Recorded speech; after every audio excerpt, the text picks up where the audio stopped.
We All are right. away. What's up? I am Russ, and I got my Dapper Dividends channel here with Ryan Williams. What's up, man? What is going on, man? How are you? I'm here. I'm excited to talk dividends. You know, really funny story. I just came from my daughter's volleyball game, and we're going to talk about AT&T. And I just had a thought that some of the kids, it was a blowout, and the coach didn't put in some of the kids to play. And I was telling my wife that, you know, it's funny that these kids need to play, because if they don't get that real live experience when the bullets are flying, it's not going to do them any good. And I kind of think the same thing about investing, that, you know, the best thing I think to do is just get money in there, get involved, you know, make mistakes, screw up. Yep. What do you think? I couldn't agree more, man. And these days it's easier than ever to start small and minimize your risk, not only in terms of how much you're contributing, but where you're putting it. That's where ETFs come into play, and as dollar cost averaging too. So I agree. That's a good point. ETFs. Dude, there's so many topics, so many things to talk about. I know. We could be here all night. So what we're going to talk about, AT&T. Now, I know you own AT&T, right? Yeah. Right. Yeah, I own AT&T. And I guess I'm a little bit here we go. I'm drinking the stanky Kool-Aid. I think, you know, some people on Twitter I engage with telling me a little bit of that, but you and me both, man. People think we have issues for still hanging in there. You know, it's a turnaround. It's definitely a turnaround. And I think he's trying to absolve some of his past sins. Now, I know Randall Stephenson was the CEO in 2015 when they acquired DirecTV, and 2018 with Warner Media. But from what I understand is that Stanky was pretty much the one that spearheaded that. So I'd say those are two pretty big misses. And I don't know. What do you think about Stanky? Not a fan. I mean, to be honest, man, I don't know too much about the guy. I feel like I'm a relatively new AT&T shareholder. I've probably been in it for, I'd say, a year and a half or so. Mm-hmm. And in that time, I've just really been trying to learn a lot about this dividend investing stuff. But I know he is a pretty polarizing guy. AT&T in general is a pretty polarizing company.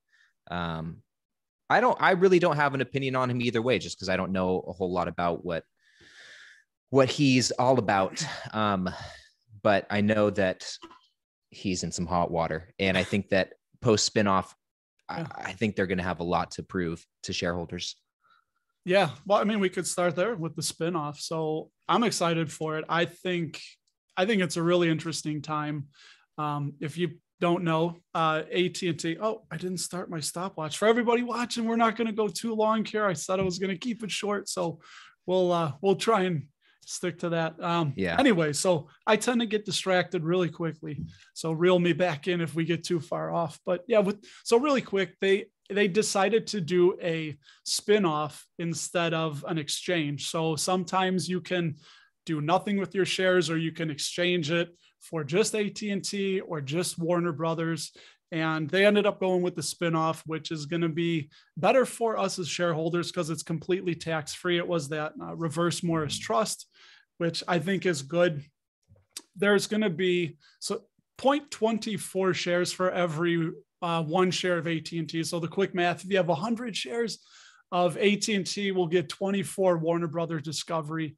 And what are you going to do with Warner Brothers? I don't know. Let me hear what are your plans for your shares of the WBD, as it's going to be? You know what, man, I was just going to ask you the same thing. I'm still on the fence. I mean, historically, I've only been through one spinoff so far, and that was with Realty Income. My favorite.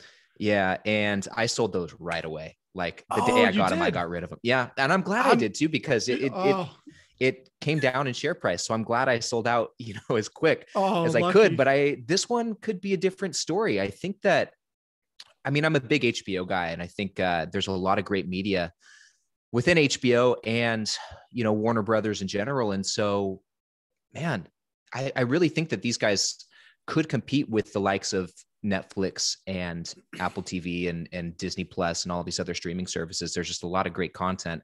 And so because of that, it's got me thinking, maybe I hold on to them for a little bit. Maybe I hold on to these shares. I should be getting about 24, 25. Yep. And what's the hurt in seeing where it goes? It doesn't pay a dividend, but right. If you let it appreciate, it could could turn out to be a pretty good move. So, yeah, I don't know. I think I might, to answer your question, I might hold it for a little while to see what happens. How about yourself? Sorry to cut you off there, but I'm jealous that you sold Orion Office REIT ONL, because I should have, and I saw it, hanging out the first day or so, and I was like, all right, it's going to go up a few bucks and then I'll sell, and it's down at like 17-ish. And at this point, I just might wait for a dividend or two, or maybe just hold it for a year. I think I have 6 shares of ONL. But yeah, with Warner Brothers, yeah, we're a big fan of like Game of Thrones and a lot of the programming they have there.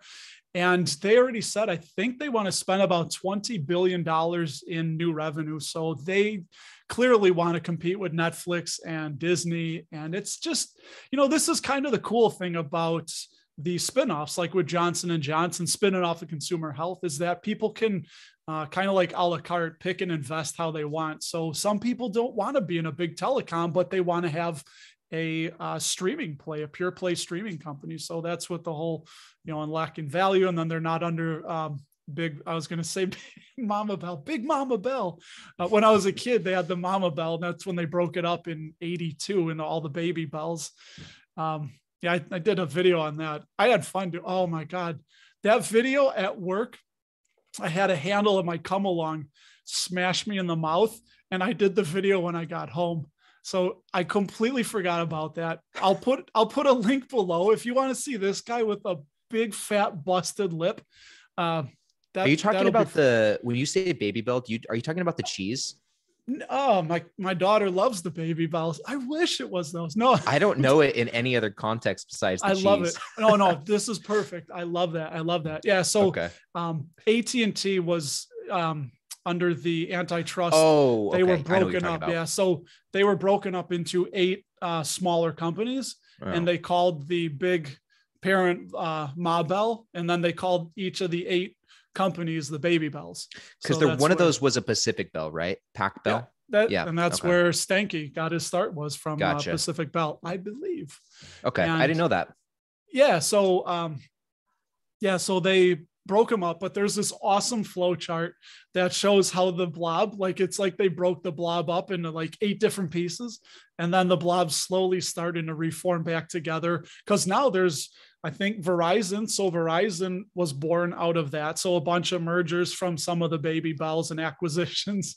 And then there's Quest and AT&T, I think, are the 3 main left. So it's like there's 3 telecom companies that are left. And if AT&T could theoretically one day merge with Verizon, and I mean, that's probably not going to happen, but I mean, at this point it's AT&T, Verizon, T-Mobile. Those are the big 3, right?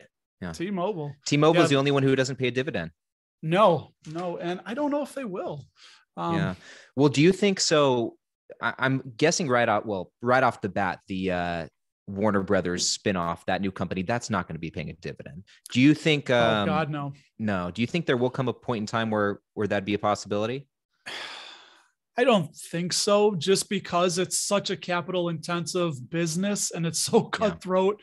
They have to spend so much on basically, I guess what I'm saying is I can't imagine Netflix just having piles of cash laying around that they could just, what do we do with all this money? I don't think they're going to have that problem, especially initially from the way I understand it, that I think 30% ish of AT&T's debt is going to be absorbed by Warner Brothers Discovery. So they're kind of behind the 8 ball with that.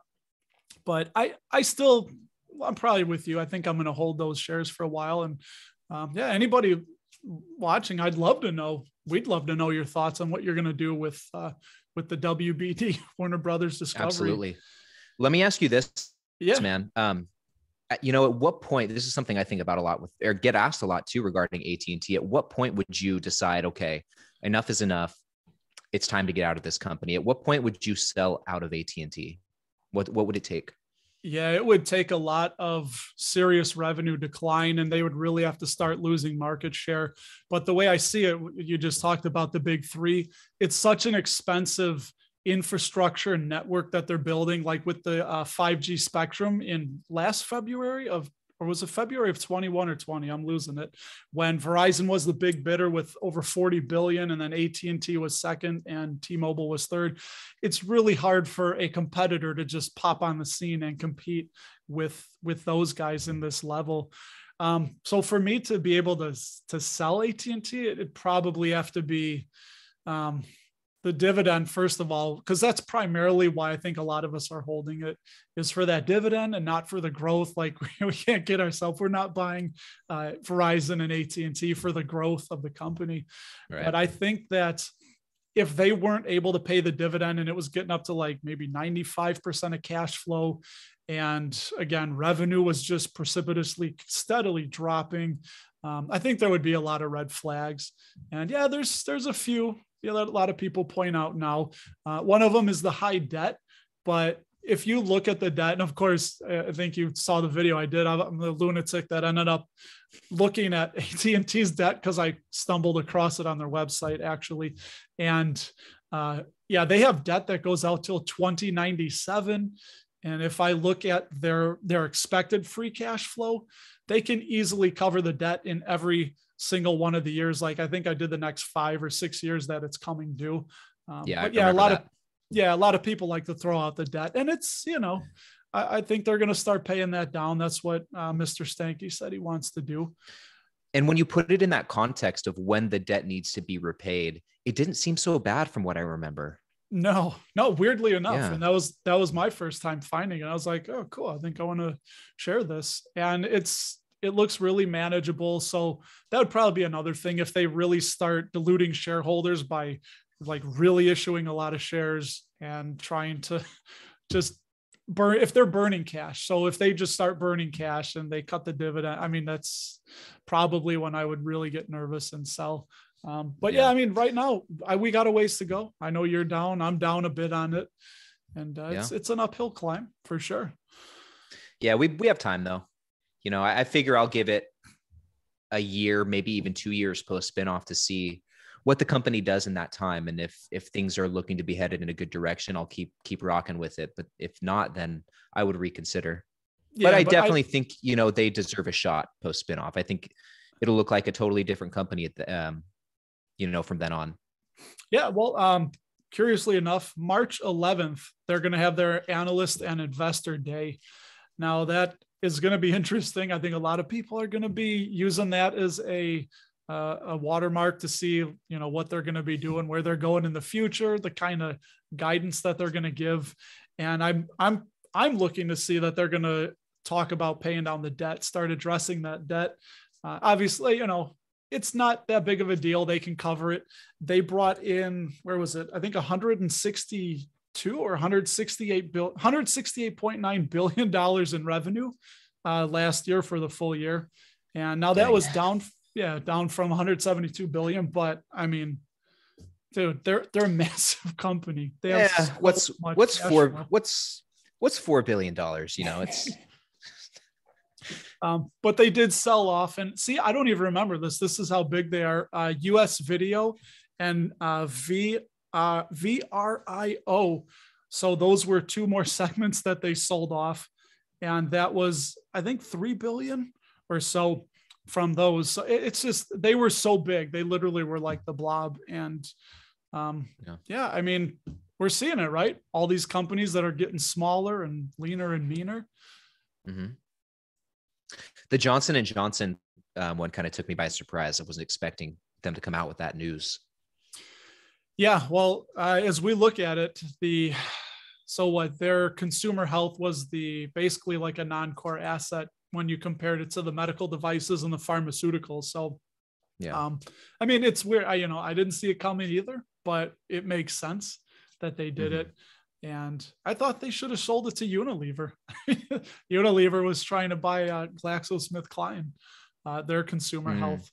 But yeah, so I think that it's going to be a really interesting thing. So I wanted to touch on the dividend after the spinoff, because this is what we're buying it for, right? We're buying it for that dividend. So the way I do it, and I wish I wrote this down better to show everybody, but, you know what? One thing before I do, check this out. Did you see the Super Bowl numbers that AT&T put out?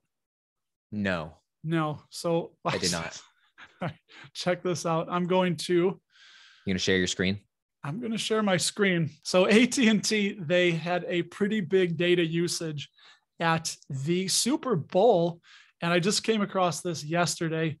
They had people use, 13 terabytes? 3 terabytes. 13 terabytes of data usage over LTE and 5G. And yeah, it shows breakdown by quarter, the usage. So, I mean, they were able to sustain that. It was a 28% increase in data from 2020. 112,000 voice calls were made. This is just me. This is nerdy stuff that I like seeing. And that 13 terabytes was the equivalent of streaming more than 1,500 hours of high definition video. So that was pretty cool. That's on AT&T's website if anybody wants to check that out. So yeah, that's what I think makes us confident, is that it's just going to be really hard for a company to just pop up and compete on the level of Verizon, AT&T, and T-Mobile, which I think are all really great companies to invest in. Mm-hmm. Yeah. So what about the dividend? What did you want to say about the dividend? Yeah. So let's get to that dividend. So the way it works, it's Warner Brothers Discovery spinning off is almost like a dividend in itself. So I think the way it's going to work, if I have my public school math right, is that 0.24 of a share of AT&T is what Warner Brothers Discovery is worth, right? So just for reference, AT&T is around, $23 and change now. It was right at 24, I think, today. Market took a bit of a dip, but I did some math. We'll just say AT&T was at $23 a share when they're distributing the shares of Warner Brothers Discovery. So if we multiply $23 by 0.24, we get $5.52. So that's what AT&T should drop by. So it would drop down to $17.48 a share. And if we divide that by what management said they're going to pay a $1.11 dividend, then that would be a 6.35% dividend yield. So that's why I think it's crazy that so many people are just bailing so quickly. And I mean, worst case, if you don't want Warner, then just sell the shares and buy more AT&T. I mean, it's an option. The only thing that sucks about it is losing on the capital appreciation. Like, cause at that point, like if your numbers turn out to be what it is, dude, I'll be down like $10 a share. Yeah. And that's, whatever. But you still get the Warner, and hopefully it gets a little kick. And so, that's the theory though, is that whatever AT&T is at, if you add in whatever Warner Brothers Discovery opens for, then it will be basically AT&T's share price the day before. So pretty much just like how a dividend works, if with that whole ex-dividend date. But it's pretty interesting. I'm curious to see how they're going to do that. And same here. It'll be a matter of months now, like not too many before we find out. Yeah, I think they said second quarter of 22. So it probably will be somewhere around maybe shortly after that Analyst and Investor Day, which, hey, I don't know. I'm going to go more AT&T, I think, with those shares. I'll keep a few tokens of Warner appreciation. I'd be surprised if we don't at least get a date for the official spinoff by or on the Investor Day. Yeah. All right. Enough for AT&T. I a couple questions. What are you looking at? What is something you were looking at today? We didn't talk about this. Give me a stop. Let's give somebody something you're really quickly looking at, thinking like, great question. I want to hear yours after I answer too, by the way. And for the record, I'm not seriously looking at adding anything else to my portfolio right now. I'm feeling pretty cushy with all my holdings, but when I'm looking for cheap dividend stocks, there are a few that have been popping up, one of which is going to be on everyone's radar. And this is T. Rowe Price. This stock just keeps plummeting. This stock will not stop getting cheaper, which is, there's nothing wrong with that. In fact, it makes a lot of people happy. So I'm glad to see it coming down in price. And I'm also curious as to why. I've read that has to do something with a decrease in assets under management and people, I guess, closing their portfolios with T real price or something like that. So that's kind of interesting. So that's stock number one.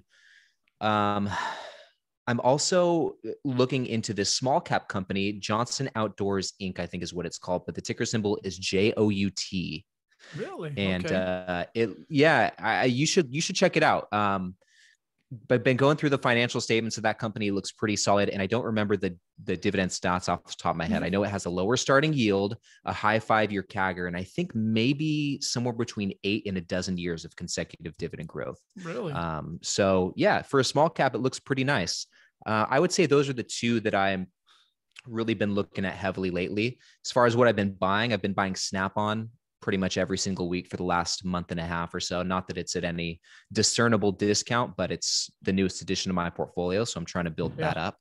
But then outside of that, I mean, obviously AT&T's, looking to be a good, cheap discount right now. And there's a few more coming up on the market, Yeah. It's funny with those small caps. I kind of struggle because it's so easy to focus on the big guys, but those small caps is right. You can get a lot of growth from those small caps because they have so much room to run up. They're also a little bit riskier. They might not have the establishment that the big guys do, but those small caps, you really have a lot of room for growth. But yeah, that's super cool. This is what I love. There's just, I could just sit around all day and look at dividend stocks. And it's like, I always joke that they're starting to interfere with my actual job because there's so many, many companies. I'm sure you're only half joking. I mean, can you imagine being at a point which, it'll happen someday. If you just keep on keeping on the way that you're going, someday there will come a time where that could be your day, where your quote unquote job is to just research new dividend stocks. And man, that would be an awesome way to live, just doing things you enjoy. And that's really, I think, both for you and me, what's at the root of dividend investing. It's a means to doing that. Yeah. I wonder though, would it get old? Is that something that I don't know? I guess you wouldn't know till you try. I'll have to try it someday and report back. Yeah. Keep me posted. But anyway, man, what are you looking at? Yeah, well, obviously I'm always buying J&J. I'm always looking at J&J, PepsiCo. I still got, for those who don't know, I've been doing this kind of crazy experiment with Pepsi. I just decided I wanted to have 100 shares because I can do something called selling covered calls on those for a little bit extra income. And I said, I'm going to buy 1 share of Pepsi a week because I pegged it as a really solid, safe company that is not going anywhere for decades. So I wanted to do this dollar cost average experiment and buy 1 full share a week for 100 weeks. And tomorrow will be, if I buy tomorrow, I have tomorrow and Friday. I haven't bought mine this week, but I will be at number 88. So it's getting there. And it's been really, really interesting, a thing to learn. I've been buying shares in the 175 or 176, I think was the high. And I specifically remember buying around 141 and saying, dude, this is crazy. This is so overvalued. I can't believe I'm buying here. But now if it was at 141, I'd be like, I'll just buy a whole rest of them now, load it up. So obviously PepsiCo, I'm always looking at buying. Leggett and Platt, they're starting to come back up a little bit. A lot of people on a lot of people's radars. Funny thing, they are the dividend king. That's not a dividend king. So they paid their 50th year of dividend increases. And then I believe just because of their market cap, they were removed from the S&P 500. I think if that's how it went. So the qualification to be a dividend king officially is you have to be in the S&P 500. So just a weird thing for them. Like what a kick in the nuts that is. Like, hey, we just did our 50th increase. That's great. Your market cap doesn't meet the qualifications anymore. So I would think most people would still. Oh, sorry, man. I would think most people would still consider them a king. They are king to me, and that's just a moniker that doesn't mean anything to me. Wouldn't you just rather have them be a solid company than have that official title? Leggett and Platt, again, not a lot of people know about them. And honestly, I'm looking at so much. And BTI, British American Tobacco was another. I tweeted out They've today, been killing it lately. I bought a few shares at $36 and I was like, I'll nibble here. And I think I got a couple at 37 and maybe one more at like 39. And they will just not stop going up. They are at 52-week highs. And I think it's more of a international play. So I like that. I like that international exposure. I'd like to have more of that. But I get some of it in my, I talk about this bridge portfolio that I share on the board here, but that's just one small little segment. And I don't know. I've never asked you, do you have like mutual funds, or do you have any kind of 401k that? Yeah. Well, I just started my Roth IRA last month at the beginning of the year, and that's solely Vanguard ETFs.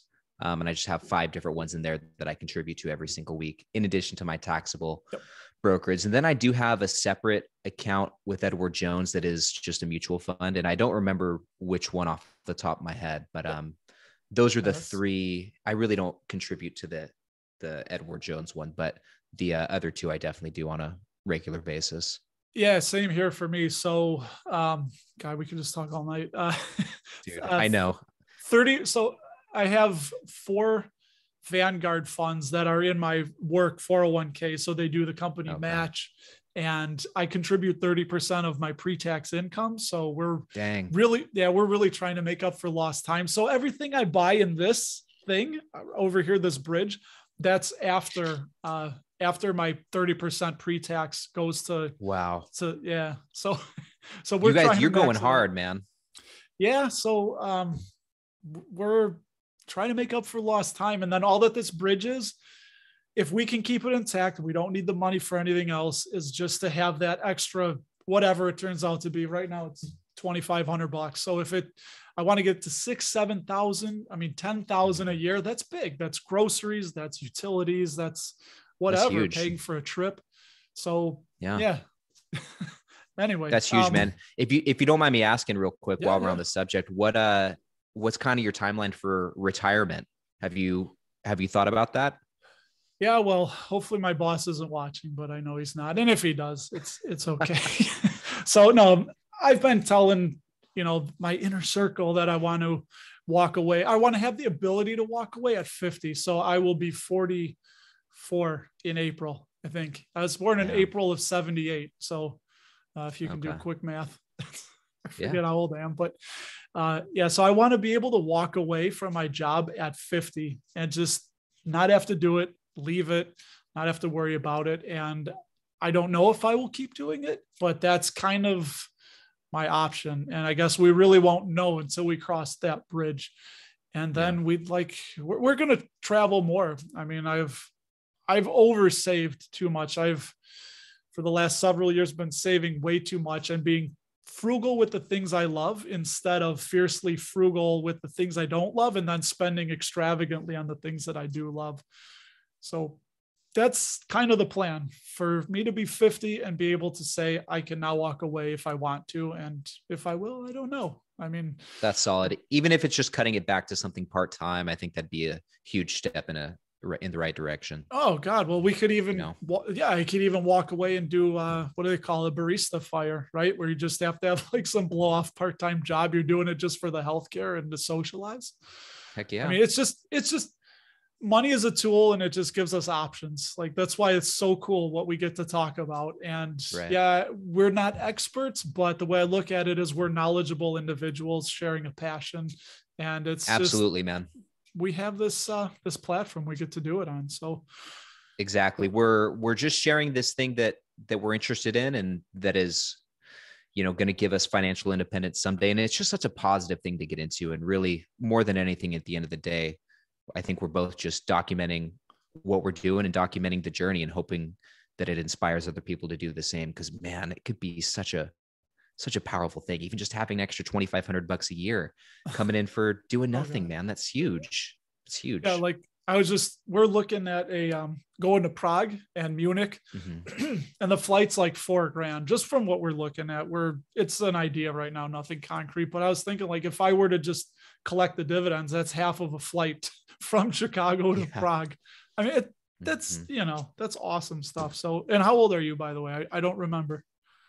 I'm 47. No. Are you really? No, I'm just kidding. I'm 28. I'm 28. I thought you were in your 20s, but I was gonna say, damn, man, you look good.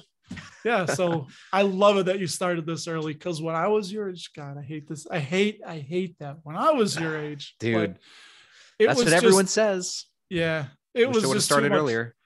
It was partying, and obviously, how's that saying go? The best time to start something was yesterday, second best time today. And that's awesome. So yeah, we'll definitely do this again, but I think that's time. We don't want to keep people. And I think we're good to go. So, well, thank you so much for doing this with me, man. It was a lot of fun, and you're right. We absolutely need to do it again, because gosh, we could be here all night, just chit chatting about dividend stocks. There's so much to talk about. Yeah. So links to the channels will be in the description below, and make sure you check it out. So until next time, real quick, next time we do this, I want to get into the parallels between dividend investing and punk rock. Okay. Oh my God. Are you kidding? Yeah. I need you to be into that. And I think there's a lot of parallels there. So we could chop it up. If there's no parallels, I'll make some parallels. Believe me. Yeah. We'll find a way. All right. I will talk to you later, man. All right, Russ.